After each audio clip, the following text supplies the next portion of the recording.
नमस्कार मेरे प्यारे मित्रों, आज मैं आप लोगों के सामने श्रीमद् भागवत महापुराण के अष्टम स्कंध का चतुर्दशों अध्याय लेकर आई हूँ। आपको विदित होगा कि इससे पूर्व के अध्याय 13वां अध्याय में आगामी 7 मनवंतरों का वर्णन मैंने किया था, और अब का जो अध्याय है 14वां अध्याय में, उस अध्याय में मनु आदि के पृथक पृथक कर्मों का निरूपण है। तो राजा परीक्षित के मन में अत्यंत प्रश्नों का बौछार हो रहा है और वो प्रश्न किए जा रहे हैं श्री सुखदेव जी से, और भगवान श्री सुखदेव जी उनके प्रश्नों के उत्तर दिए जा रहे हैं। तो राजा परीक्षित ने पूछा, क्या पूछा? भगवान, आपके द्वारा वर्णित ये मनु पुत्र सप्तर्षि आदि अपने अपने मनवंतर में किसके द्वारा नियुक्त होकर कौन कौन सा काम किस प्रकार करते हैं? आखिर आप जो इससे पूर्व में मनवंतरों के बारे में बताया, आगामी 7 मनवंतरों के नाम बताएं। उन मनवंतरों में मनु जो है वो किनसे प्रेरित होकर और किनके द्वारा वो मनवंतर में मनु नियुक्त होते हैं और उनके कार्य क्या क्या होते हैं, यह आप कृपा करके मुझे बताइए। श्री सुखदेव जी कहते हैं, क्या कहते हैं? परीक्षित, मनु पुत्र सप्तर्षि और देवता सबको नियुक्त करने वाले एकमात्र स्वयं भगवान ही हैं। राजन, भगवान के जिन यज्ञ पुरुष आदि अवतार शरीरों का वर्णन मैंने किया है, उन्हीं की प्रेरणा से मनु आदि विश्व व्यवस्था का संचालन करते हैं। भगवान के जिन यज्ञ पुरुष आदि अवतार शरीरों का जो भगवान का वर्णन पहले ही सुखदेव जी ने किया है, उन्हीं की प्रेरणा से, उन्हीं भगवान की प्रेरणा से मनु आदि जितने भी मनवंतर में मनु हुए, उन सभी मनवंतरों के मनु आदि विश्व व्यवस्था का संचालन हेतु वो उनकी प्रेरणा से ही आगे बढ़ते हैं। चतुर्युगी के अंत में, चारों युगों के अंत में, समय के उलट फेर से जब श्रुतियाँ नष्ट प्राय हो जाती हैं, तब सप्तर्षि गण अपनी तपस्या से पुनः उनका साक्षात्कार करते हैं। जब चारों युग का समापन हो जाता है, तो अंत में वेद भी जो है वो नष्ट हो जाता है। फिर से उस वेद को पुनः लाने के लिए सप्तर्षि जो है वो ध्यान लगाते हैं, उसका साक्षात्कार करते हैं।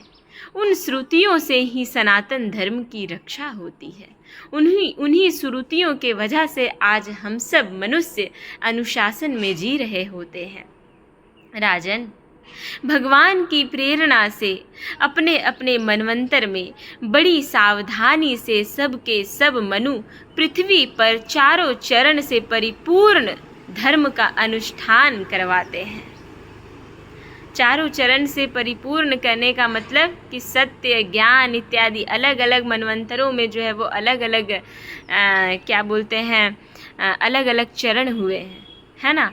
और जैसे जैसे एक मनवंतर बीतते गया, वैसे वैसे जो है वो एक एक चरण भी नष्ट होते जाता है। अभी के समय में दान की महत्ता बहुत अधिक है, ज्ञान की महत्ता बहुत अधिक है। तो मनुष्य को कलयुग में दान और ज्ञान की ही प्राप्ति की चेष्टा करनी चाहिए।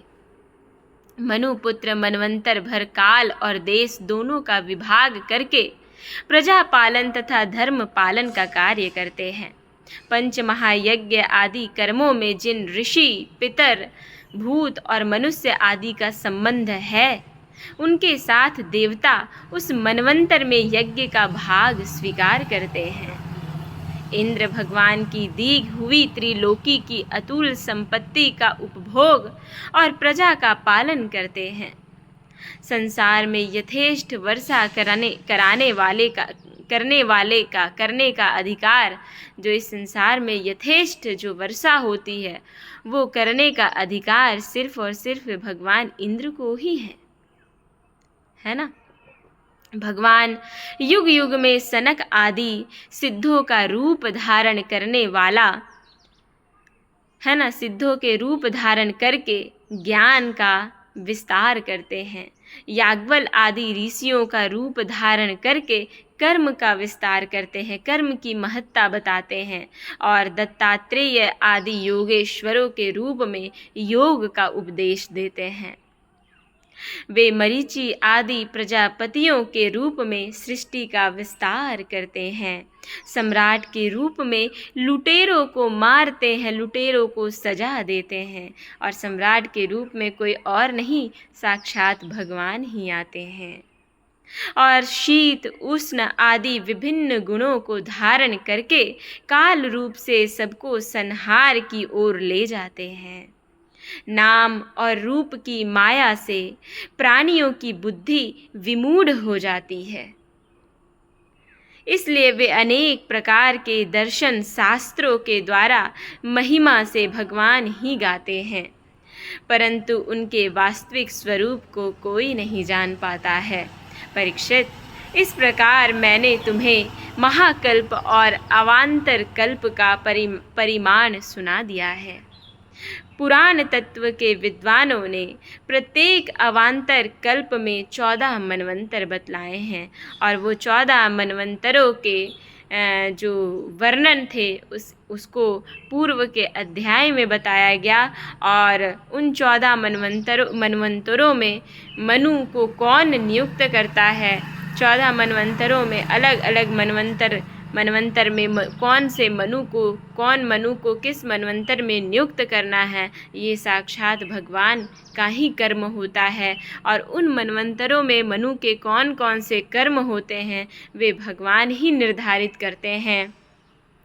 और जब चतुर्युग का समाप्ति हो जाता है तो सारा कुछ नष्ट हो जाता है। उस समय सब कुछ नष्ट हो जाता है, तो उसमें से हमारी जो श्रुति है, जो सनातन धर्म का जो रक्षा करने वाली है, उसको पुनः ऋषियों के द्वारा साक्षात्कार किया जाता है और पुनः उसको जो है वो इस संसार में लाया जाता है सनातन धर्म की रक्षा हेतु। इस प्रकार से यह अध्याय बहुत ही लघु था, समाप्त हो गया। अब जो है वो इसके अगले अध्याय में हम लोग जो है वो अब बढ़ेंगे अगले एपिसोड में। तब तक आप लोग श्रवण करते रहिए, चिंतन करते रहिए और लोगों तक पहुंचाइए। नमो नमः। नमः संस्कृताय। ओम नमो भगवते वासुदेवाय नमः। ओम।